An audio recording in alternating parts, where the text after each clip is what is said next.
Улсын хэмжээнд 145.2 мянган малчин мал маллаж амьдардаг гэсэн судалгаа бий.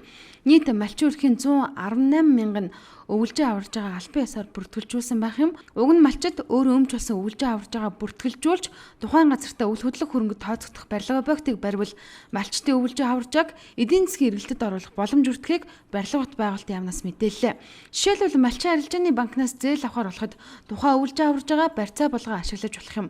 Хамгийн гол нь малчдын өвөлжөөг нэг сарвч яхаас гадна түүнийг тойрсон нутгалжуу газрынхаа онцлог тохируулан аргалж чулуу мод зэргийг ашиглан өндрөөр үнэлэгдэх тодорхой объектыг барих шаардлагатай юм байна. Үл хөдлөх хөрөнгөтэй болгоё, үр хөвгттэй өвлүүлэх эд хөрөнгөтэй байлгая гэдэг ийм л зорилготой.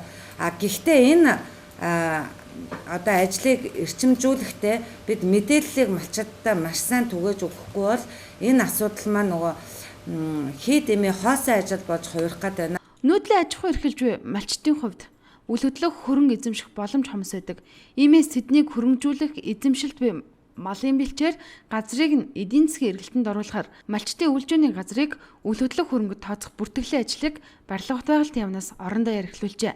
Өвөлжөө аваржааг үл хөдлөх хөрөнгөний бүртгэлд оруулахын тулд эхлээд кадастржуулан баталгаажуулж хаяг дугаар олгохоор болжээ.